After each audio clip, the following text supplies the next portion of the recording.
põe a ordem na igreja, Tito. Essa é a recomendação da carta de Paulo a Tito. Tito, ele provavelmente se converteu ao evangelho via apóstolo Paulo. O nome dele aparece citado algumas vezes na Bíblia, não muitas. No livro de Atos não aparece menções do nome dele. No livro de 2 Coríntios aparece mencionado 9 vezes, e também mencionado no livro de Gálatas. Então aparecem algumas outras referências cruzadas acerca de Tito.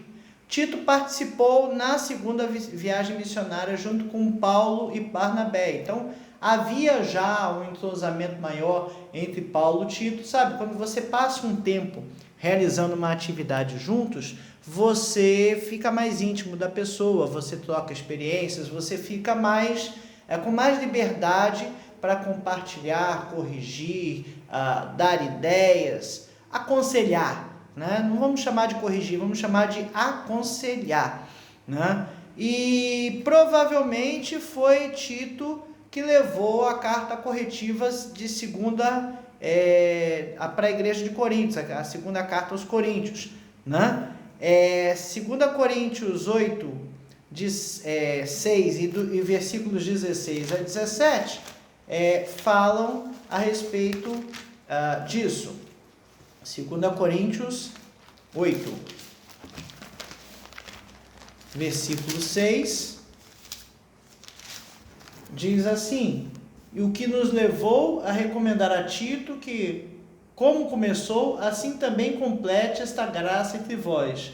16 e 17, mas graças a Deus que pôs no coração de Tito a mesma solicitude por amor de vós, porque atendeu ao nosso apelo e, mostrando-se muito cuidadoso, partiu voluntariamente para vós outros. Então, Tito foi o mensageiro da carta de 2 Coríntios, que é uma carta corretiva, era uma carta que falava contra a igreja, no sentido de dizer: vocês estão errados, vocês precisam se corrigir. E veja que entregar uma carta dessa não é uma coisa muito fácil nem muito agradável. As pessoas não estão geralmente dispostas a ouvirem falar contra o que estão fazendo, né? Isso não é uma coisa que o povo goste de fazer. Mas Tito se propôs a fazer isso, se propôs a levar a segunda carta aos Coríntios, né? Diferente de Timóteo, Paulo se recusou a circuncidar Tito. Isso aí está lá em Gálatas 2, de 2 a 5. Quando Timóteo foi viajar com Paulo constrangeu a se circuncidar para que o pessoal que fosse judeu ainda tinha aquela raiz da lei judaica, as obrigações da lei judaica, achavam e entendiam que aquilo era importante. Paulo constrangeu Timóteo a circuncidar para não ter questionamentos. Mas no caso de Tito, Paulo acho que já tinha, não faz sentido eu constranger alguém a fazer alguma coisa para ser aceito, né? Gálatas 2, de 2 a 5, diz assim: subi em obediência a uma revelação, e lhe expus o evangelho que prego entre os gentios, mas em particular aos que pareciam de maior influência, para, de algum modo, não correr ou ter corrido em vão. Contudo, nem mesmo Tito, que estava comigo, sendo grego, foi constrangido a circuncidar-se. E isto por causa dos falsos irmãos que se entremearam com o fim de espreitar a nossa liberdade que temos em Cristo Jesus e reduzir-nos à escravidão. Paulo está falando aqui da escravidão da lei, das obrigações que a lei impunha como necessárias para sermos salvos. Com Cristo, a lei foi cumprida, era importante que a lei tivesse sido cumprida até aquele momento, mas já não há mais necessidade de cumprir a lei para que sejamos salvos. E Paulo, aos poucos, foi mostrando isso aos outros. Paulo foi um missionário no meio dos gentios. Então, era difícil chegar para um gentio e dizer que ele precisava se circuncidar, que precisava fazer todas aquelas coisas que o judeu tinha que fazer. Ele estava pregando o que, afinal de contas? O judaísmo ou o cristianismo? Ele estava pregando a Cristo ou estava pregando a necessidade de cumprir uma série de regras que estavam postas pelo judaísmo? Né? Versículo 5, aos quais nem ainda por 1 hora nos submetemos, para que a verdade do evangelho permanecesse entre vós. E quanto àqueles que pareciam ser de maior influência, quais tenham sido outrora, não me interessa. Deus não aceita a aparência do homem. Esse, digo, que me pareciam ser alguma coisa, nada me acrescentaram. Olha o discernimento que Paulo teve em entender que fazer certas coisas ali não ajudaria em nada. Não ajudaria em nada manter certas aparências para agradar a homens, ou para que eles aceitassem a palavra do Evangelho. Então, Tito era um jovem pastor que estava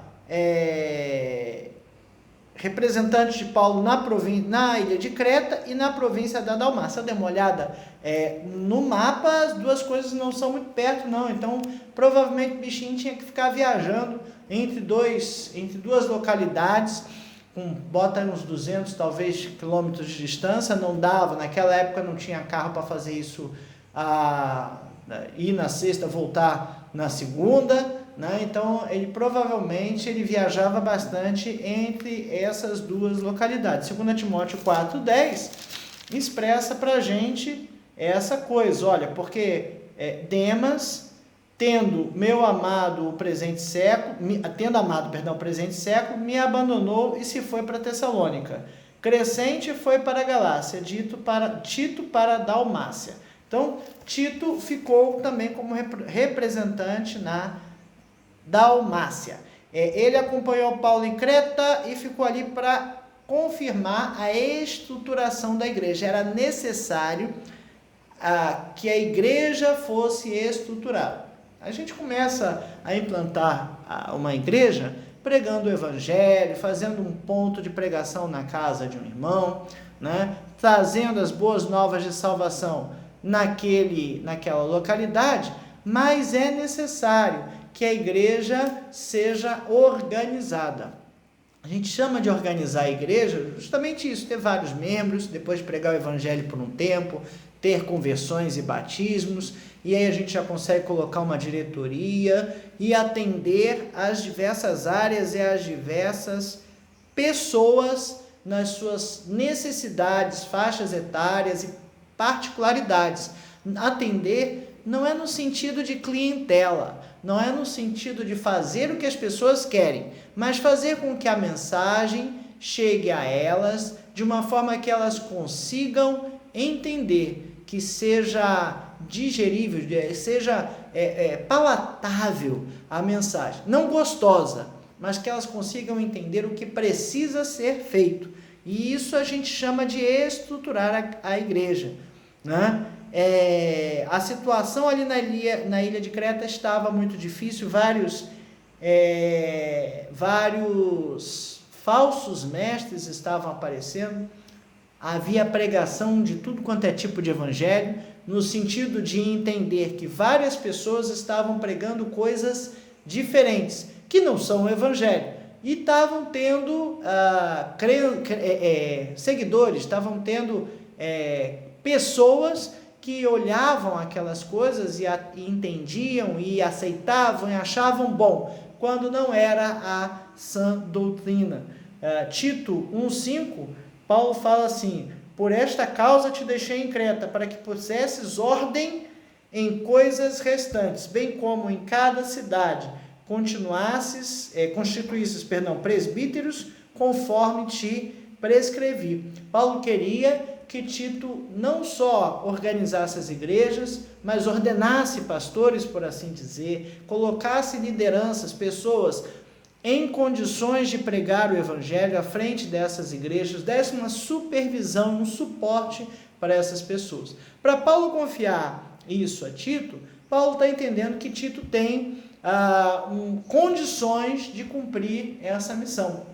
Ele já tinha maturidade já tinha experiência para uma missão de coordenação. Veja, coordenar é mais pesado, é mais complicado do que fazer, né? Você tem que dizer como a pessoa vai fazer, as coisas vão dar errado, você tem que aconselhar o que fazer para melhorar, para que aquilo funcione de uma forma melhor e os caminhos a seguir. Paulo vai, nessa carta, falar algumas das coisas que falou a Timóteo, né, sobre os deveres do bispo, os deveres dos diáconos, né? Ele falou lá a Timóteo, e ele vai falar aqui essas coisas e como organizar aqui as faixas etárias que Tito precisava entender e atender dentro da igreja. Essa é a lição número 12 da revista Palavra e Vida. A revista Palavra e Vida é editada e distribuída gratuitamente pelo site batistasfluminense.org, pela Convenção Batista Fluminense.org.br, pela Convenção Batista Fluminense. Essa é a edição número 71, que tem por tema Epístolas para o Nosso Tempo. Foi escrita pelo pastor Ronaldo Silveira Mota, edição 71, né? E essa é a edição número 12, com o tema Ponha em Ordem a Carta de Paulo, a Carta a Tito, né? Estou hoje gravando num cenário diferente, estou gravando aqui no gabinete pastoral da Primeira Igreja Batista de Professor Souza. O pastor Antônio Carro me deu permissão para usar o seu gabinete para fazer os próximos vídeos por aqui. Eu agradeço o apoio do pastor e da igreja, né? E vamos então. Nosso primeiro tópico fala completando a organização da igreja. E aí se estende dos versículos 5 a 9 do primeiro capítulo, né?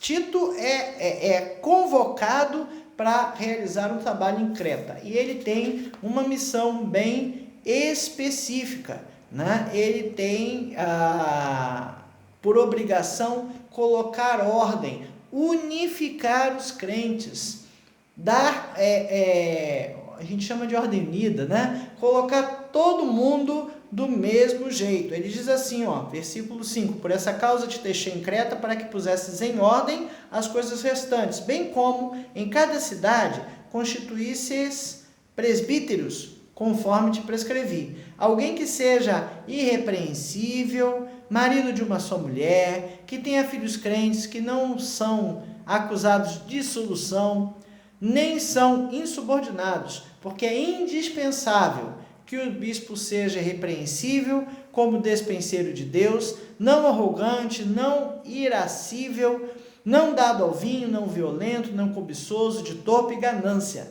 Antes, hospedeiro, amigo do bem, sóbrio, justo, piedoso, que tenha domínio de si, apegado à palavra, fiel, que é segundo a doutrina, de modo que tenha poder tanto para exortar, pelo reto ensino, como para convencer os que o contradizem. Então, essa primeira parte aqui, Paulo está primeiro dizendo a missão, colocar em ordem as coisas restantes, né? Bota em ordem aí, constituir bispos nas cidades. Então era para ter um pastor em cada cidade ali. Creta não era uma ilha tão pequena assim, e por não ser uma ilha pequena, ela tinha várias cidades ali. E tendo várias cidades, ela, como se diz, precisava de várias igrejas e pastores em cada uma delas, ok? Então era necessário organizar igrejas, ter um ponto de referência para cada uma delas, ter pastores à frente dessas igrejas, um pastor. As pessoas não iam andar de uma cidade para outra para ir à igreja no domingo, uma vez por semana, ou uma vez a cada 15 dias. Então precisavam ter uma comunidade local, uma igreja local, pastores que fossem fiéis, que pregassem de forma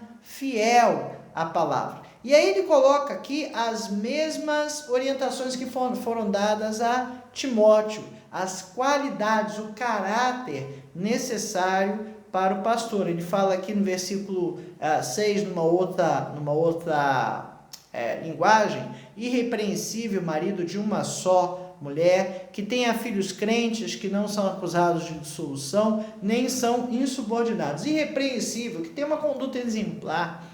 Não adianta ser crente na igreja e lá no mundo ser diferente, porque isso não vai dar certo, isso vai dar errado. As pessoas vão chamar a atenção para as coisas erradas, as pessoas vão ver as coisas erradas, e ao ver as coisas erradas vão acusar. Então o bispo, o pastor, precisa ser irrepreensível, marido de uma só mulher, que tenha filhos crentes, que a sua família seja exemplo. Se o pastor não consegue administrar bem nem a sua própria casa, como vai administrar bem a igreja? Então, ele coloca esse tipo de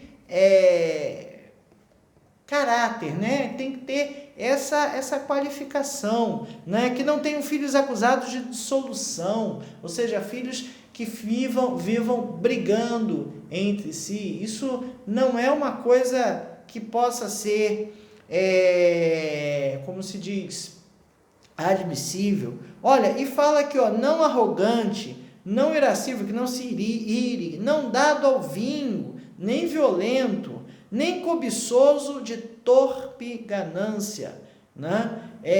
Que não seja cobiçoso de dinheiro, que não queira dinheiro, que não esteja fazendo isso por dinheiro. Não é que o pastor não ganhe salário, o pastor deve sim, precisa ganhar o seu sustento, mas existem pastores que trabalham especificamente para encher a igreja, para ter um aumento de dízimos e ofertas, para que possa ter um salário mais alto. Isso é ganância, né? É cobiçoso de torpe ganância. E é isso que Paulo está dizendo que não poderia ser. Pelo contrário, ele está colocando aqui qual é o caráter, como a pessoa tinha que ser. Veja, pregar a palavra, Deus qualifica, mas o caráter precisa ser já um caráter modificado, precisa ter um caráter de uma pessoa que conhece a Deus, que segue a Cristo, né? Então era necessário primeiro que fosse um crente genuíno, um crente de testemunho, um crente de exemplo, para que essa pessoa fosse um pastor. E pelo contrário, ele bota algumas coisas que ele deveria praticar: hospitaleiro, amigo do bem, sóbrio, justo, piedoso, que tenha domínio de si. Olha como é complicado ter domínio de si. Apegado à palavra, fiel. Precisava pregar o que está na Bíblia e não nas outras, não outras ideias. Era necessário que ele fosse fiel à palavra.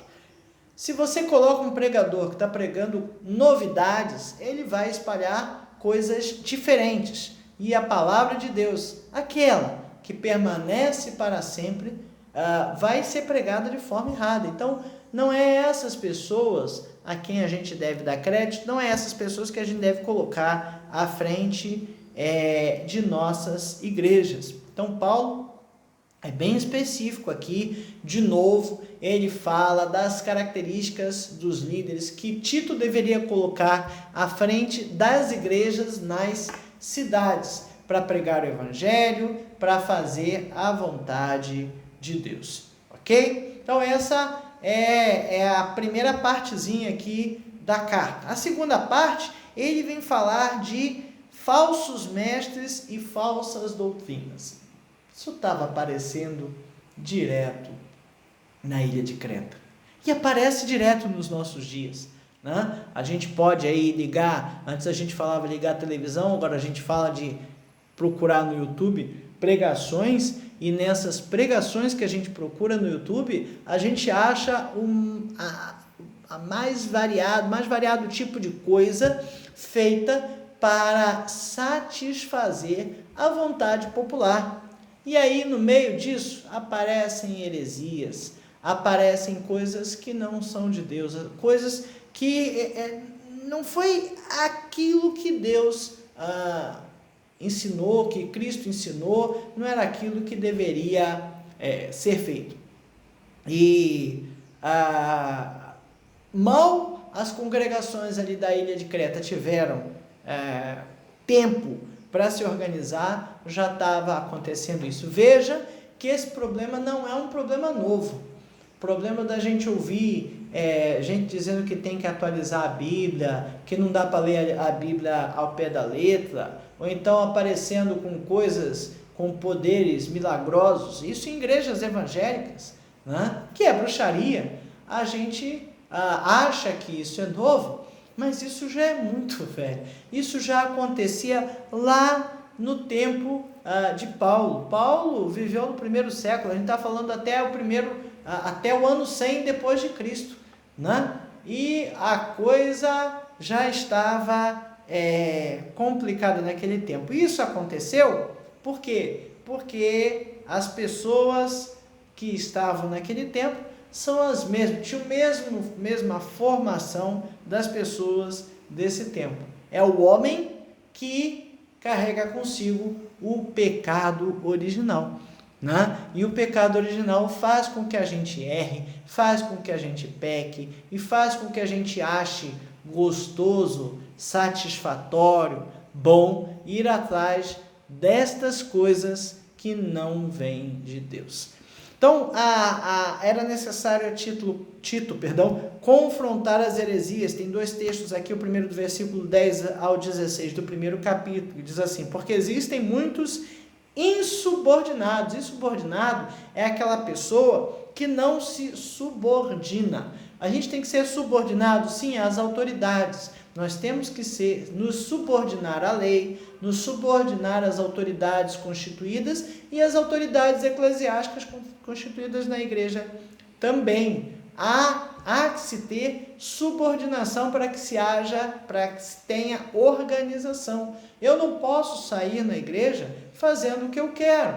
Eu preciso fazer aquilo que está sendo coordenado, aquilo que está sendo organizado. E era necessário seguir falando do evangelho. E haviam pessoas querendo falar de evangelhos outros, que não aquele, o que o pessoal chama de evangelho apostólico. Talvez não, as cartas de Paulo não estavam escritas, não sei se os evangelhos já estavam todos escritos, provavelmente um ou outro ainda não estava, e os apóstolos falavam aquilo que Cristo nos ensinou. Então era chamado de evangelho apostólico, aquilo que era transmitido pelos apóstolos. Apóstolos, aliás, é uma outra discussão. Apóstolos foram aqueles 12 que viveram com Cristo. Fora esses, não haveria nenhum apóstolo. A única exceção é Paulo, que teve uma experiência, logo depois que Cristo ressuscitou e subiu aos céus,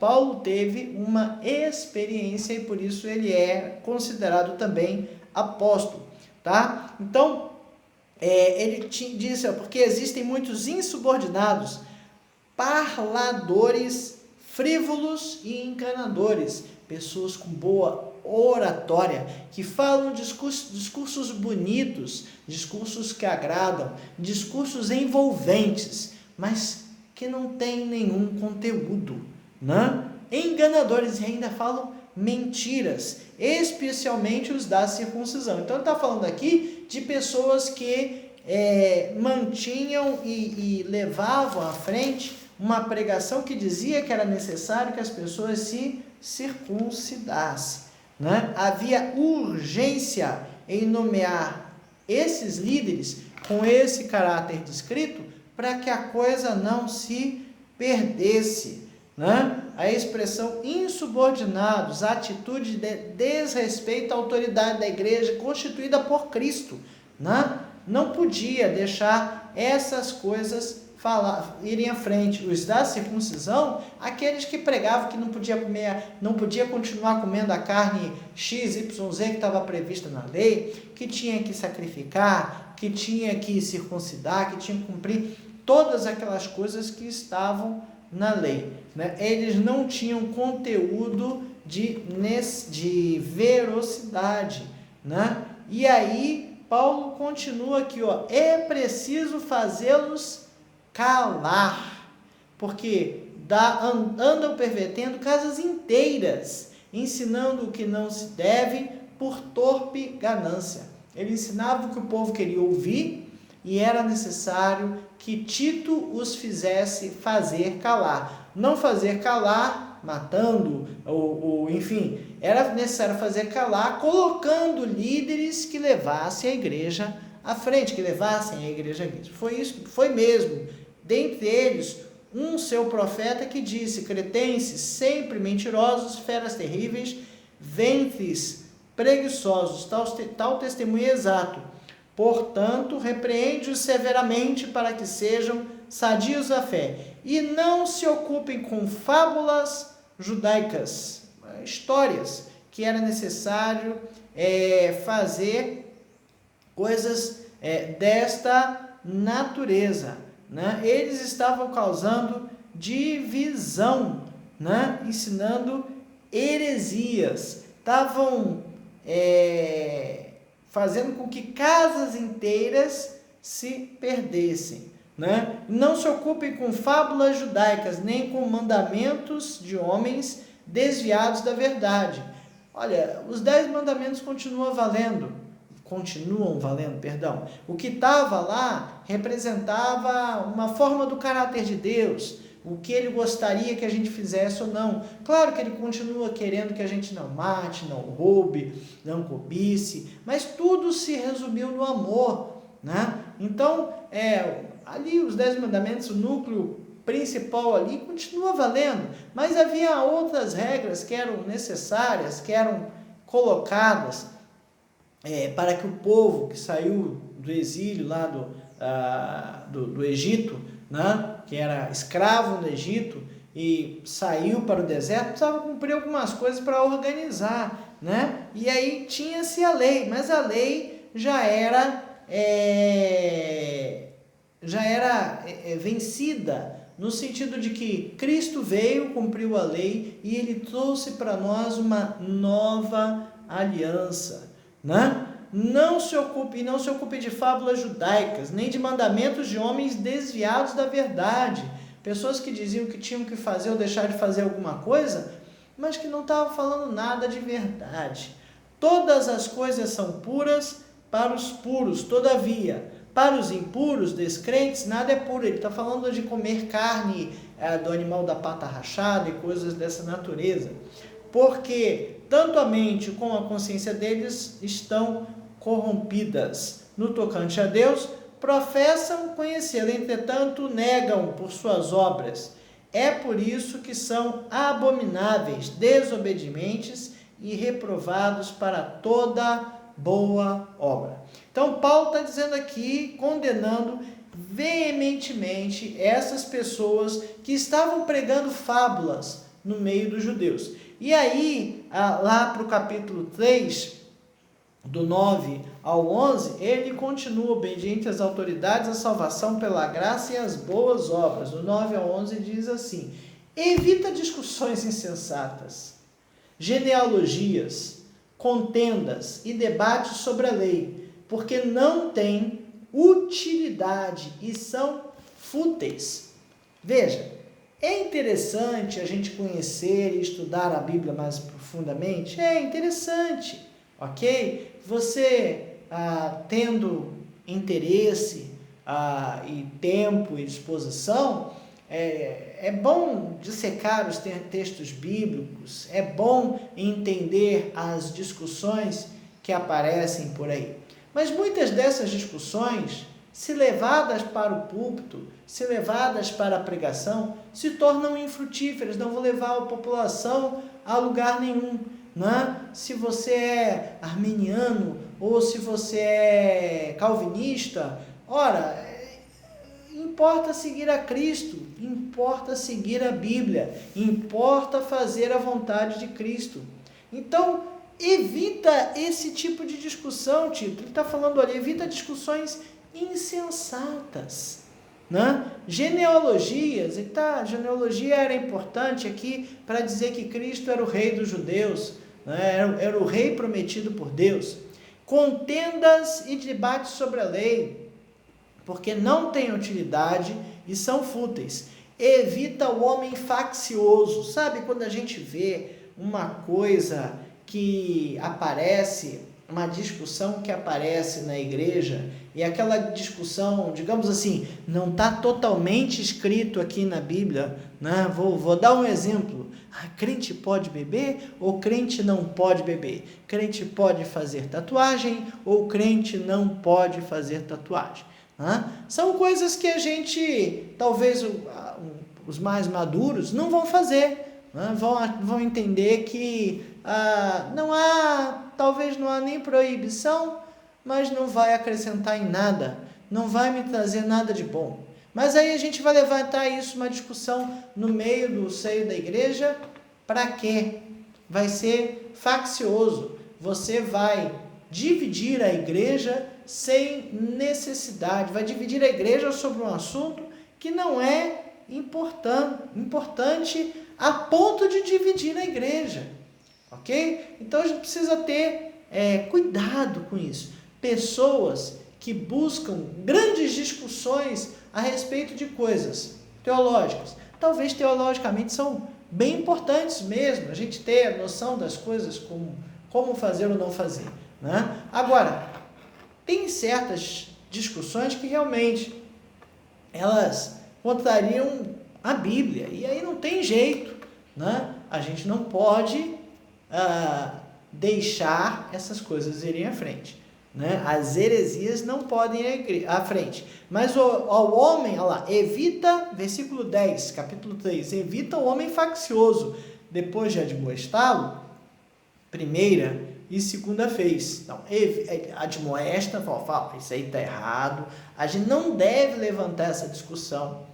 Por quê? Porque ele não vai chegar à conclusão se está certo, se está errado. Geralmente essas discussões vêm a respeito de uma coisa chamada usos e costumes. Usos e costumes são aquelas coisas que não estão escritas na Bíblia, mas que ao longo do tempo a gente resolve fazer ou faz, entendendo que é bom, é honroso, é agradável a Deus e é bacana, mas não é obrigatório que isso seja feito, ok? Então, já falando aqui, evita, admoesta a primeira e segunda vez, pois sabes que tal pessoa está pervertida e vive pecando, e por si mesma está condenada. Então, quem vem, como se diz, tentando dividir a igreja em cima de certas opiniões, não está fazendo a vontade de Deus.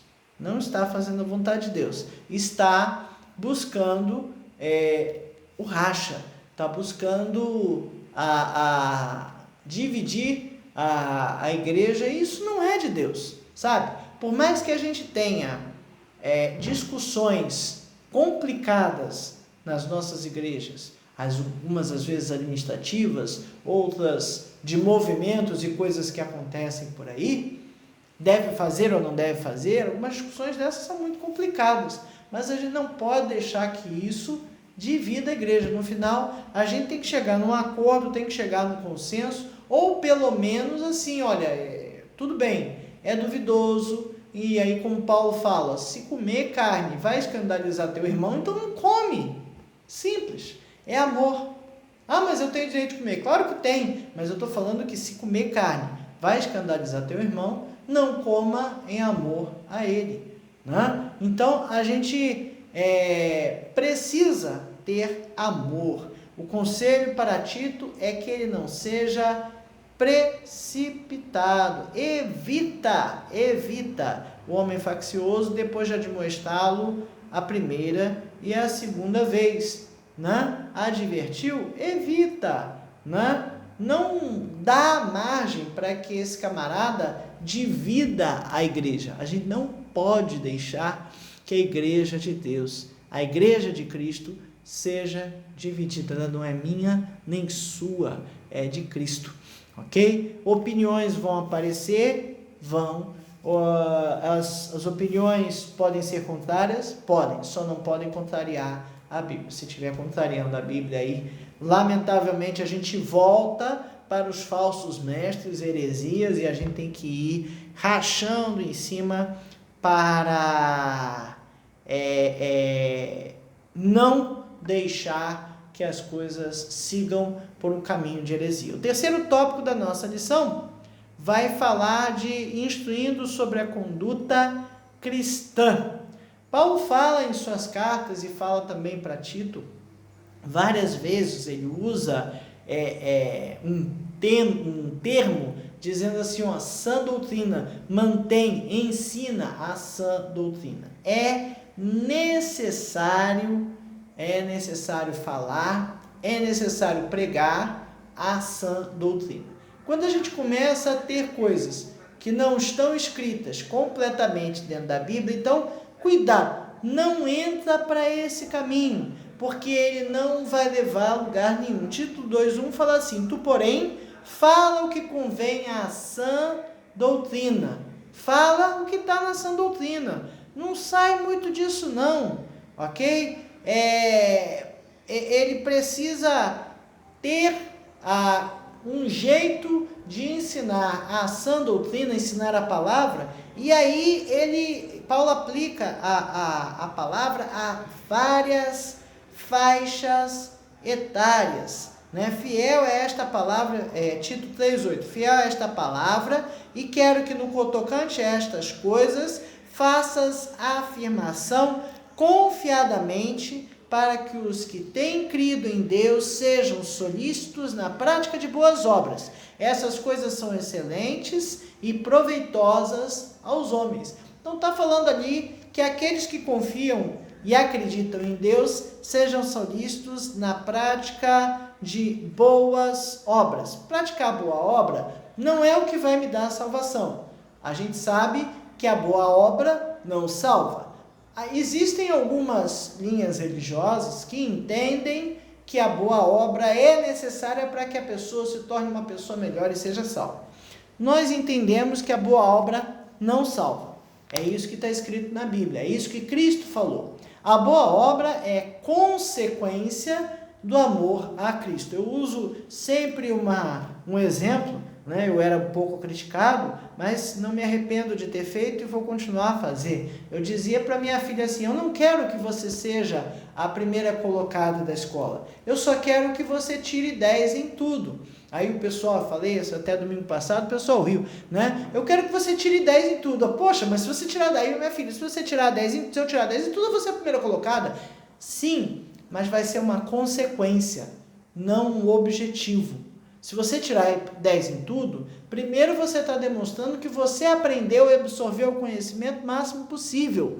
E como consequência da absorção do seu conhecimento, você vai ter uma boa colocação na escola, vai ter uma boa classificação na escola. Isso vai fazer com que você tenha facilidade depois no vestibular, num curso, num concurso, enfim. Então, procure fazer o máximo que você pode fazer quando se fala de absorver conhecimento, né? Faça da melhor maneira possível. Mas, para que Tito pudesse ensinar a todas as faixas etárias a sã doutrina, Paulo coloca aqui algumas observações resultantes das necessidades de cada faixa etária. Isso vem sendo discorrido no capítulo 2. Então ele começa ali, quanto aos homens idosos, que sejam temperantes, respeitáveis, sensatos, sadios na fé, no amor e na constância. Homens idosos, né? Eu estou chegando já nessa fase, a gente vai passando a vida da gente, assim, a vida vai passando, e a gente vai perdendo a paciência com certas coisas, porque a gente já viu tanto acontecendo errado tantas vezes, já falou tantas vezes, e as pessoas não dão ouvido, e não dando ouvido caem em mesmos problemas, né? E caindo nos mesmos problemas, a gente tem que ajudar a resolver as mesmas coisas, a gente vai perdendo a paciência, né? E Paulo está dizendo aqui que os homens idosos têm que ser temperantes, né? Respeitáveis, tem que ser o senhor respeitável, sensato. Olha, depois de viver tantos anos e aprender que não adianta dar uma opinião rápida a respeito de alguma coisa, por que que eu vou agora sair falando mal? Não, seja longânimo, seja respeitável, seja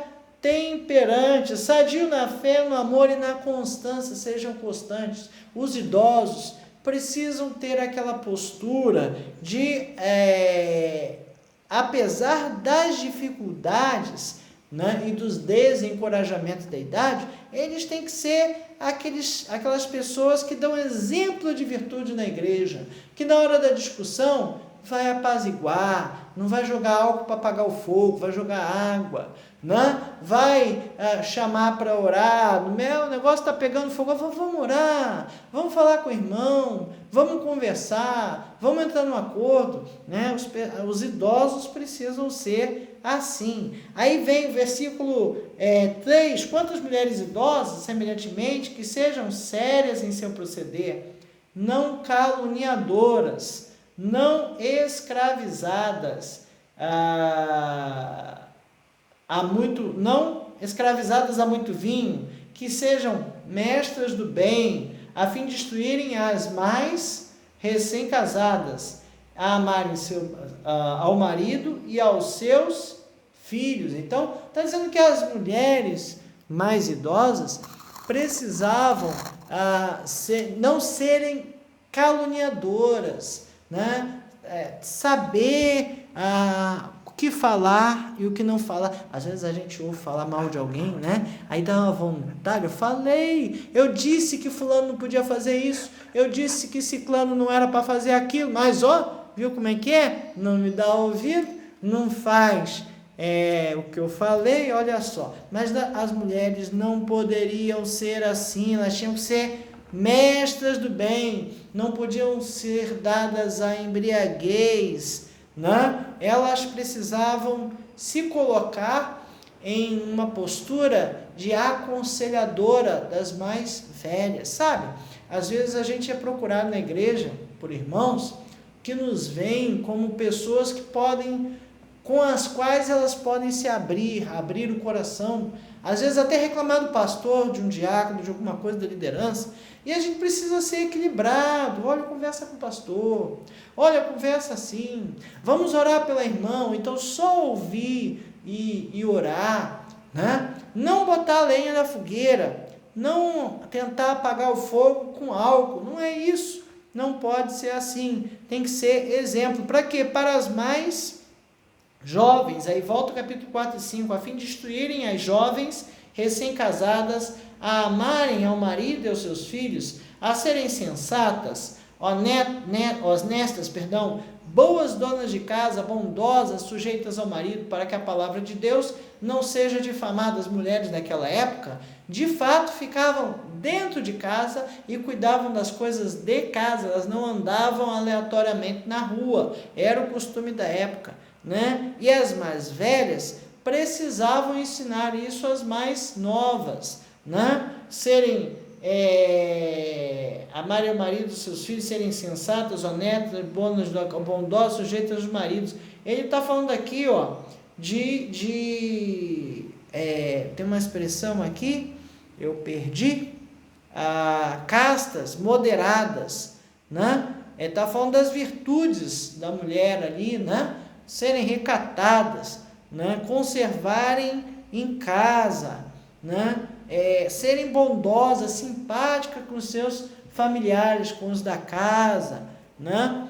Para que a palavra de Deus não seja difamada. O mundo está de olho em tudo o que a gente está fazendo e a gente precisa dar testemunho. Jovens, quanto aos moços, de igual modo, exorta-os para que em todas as coisas sejam criteriosos. O jovem, ele tem aquele ímpeto de sair fazendo as coisas do jeito que acha, né? Não, eles não podem ter esse ímpeto, eles precisam ter autocontrole, né? E Tito era um pastor jovem, então ele coloca que torna-te, pessoalmente, padrão de boas obras no ensino, mostra integridade, reverência, linguagem sadia e irrepreensível, para que o adversário seja envergonhado, não tendo indignidade nenhuma que dizer a nosso respeito. Então, está dizendo que os jovens é imperativo, né? Exorta-os para que sejam criteriosos. É só uma coisa, olha, tem que ser criterioso, tem que ser ter autocontrole, que tem que ter autodomínio. Segura o ímpeto da juventude de sair lá rachando, dizendo que está errado e falando para... Não, tem que ser criterioso, a gente tem outras coisas para pesar. Ao longo do tempo, a gente vai aprendendo coisas na vida da gente e aprendendo que a gente tem que pesar certas coisas na igreja e na vida cristã.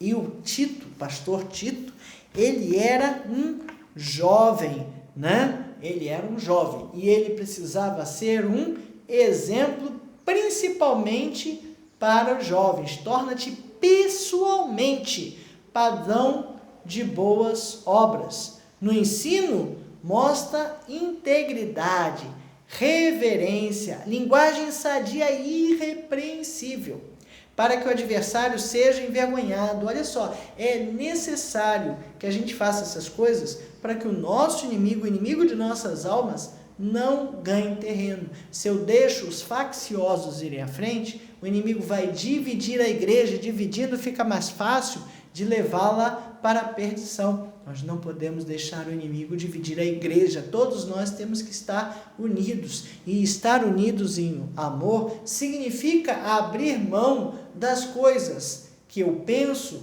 da forma como eu quero expressar, significa abrir mão daquelas coisas que não estão 100% na Bíblia. Eu não concordo, eu não acho legal, mas não está escrito na Bíblia, então é uso e costume. Vamos ter uma certa tolerância com relação a esse assunto, ok? Então era necessário que tudo isso acontecesse para que o inimigo seja envergonhado. Versículo hoje, para que o adversário seja envergonhado, não tendo indignidade nenhuma que dizer a nosso respeito. Não podia ter nada contra, né? O adversário não podia ter nada contra. O mundo vê, olha e discute tudo o que a gente fala. E Tito precisava ter uma linguagem própria, digna, para pregar aquilo ali. E Paulo ainda fala dos servos. Ele está falando dos escravos mesmos, né? Havia ainda naquela época, e houve até o ano 1000 e alguma coisa agora, 1200 ainda tinha, 1500, né? Ainda tinha a escravidão quando o Brasil foi descoberto, né? E até bem pouco tempo atrás ainda havia a ideia da escravidão. Era uma relação trabalhista opressiva, sim, mas Paulo fala que aos servos e aos escravos, né? Servos e escravos também estavam se convertendo e eles precisavam ser obedientes a seus próprios senhores. Mas Saulo, ele está falando aqui, dando apoio à escravidão? Não, ele não está dando apoio à escravidão. Ele só está dizendo que mesmo naquela condição, as pessoas precisavam ser crentes. Mesmo havendo aquela condição, ele não vai pregar contra a desordem social. Ele não vai fazer isso, né? Mas sempre que fala de escravo na Bíblia, eu lembro do exemplo de José. José foi vendido pelos próprios irmãos, pelos seus irmãos, para ser escravo. E mesmo sendo escravo, ele foi o melhor escravo que tinha na casa de Potifar, ao ponto de ser colocado como mordomo. Então, tudo que você fizer, faça bem feito, mesmo que você não goste. Olha, sejam obedientes a seus próprios senhores, dando-lhe motivo de satisfação. Seja um bom escravo. Você acha que José foi um bom escravo? Ele foi obediente, ele não respondia ao seu senhor, ele não furtava, ele não roubava, né? Ele cumpria com os seus deveres de escravo, mesmo não gostando, mesmo não concordando, mesmo não sendo bom, né? Alto padrão de conduta. Ele fala porque aqui, não furtem, pelo contrário, deem prova de toda fidelidade, a fim de ornarem em todas as coisas a doutrina de Deus nosso Senhor. Eu, escravo, dizendo que era crente, o seu patrão com certeza se converteria. Né? Temos outros exemplos na Bíblia de o povo de Deus sendo levado como escravo e escravos trabalhando perante autoridades que não gostavam, que não concordavam, mas trabalhando bem e fazendo com bom grado, né? Agradando a Deus sobretudo do que aos seus senhores. Bom, nessa carta de Paulo a Tito, ele coloca aqui então várias coisas que Tito deveria fazer para organizar a igreja, e organizar é uma coisa necessária. Nada funciona bem sem organização. A igreja precisa ser organizada, a nossa vida precisa ser organizada e tudo que a gente faz precisa ser muito organizada. A preocupação aqui é com a sã doutrina, tirar as heresias no meio da igreja. E me chamou muita atenção nisso tudo o que Paulo disse a Tito, que era necessário fazê-los calar. Hoje nós temos passado por uma série de heresias. Várias heresias têm sido pregadas, faladas no nosso meio. E essas heresias têm chegado ao nosso tempo e têm sido falado. E a gente tem feito o que para combater essas heresias? Será que a gente tem deixado essas heresias ir à frente? Ou temos feito essas heresias calar? Que Deus nos ajude, nos dê força, vigor, temperança, paciência, longanimidade, para que a gente consiga trabalhar na sua obra, pregar a sã doutrina e fazer com que esses pregadores de heresia se calem.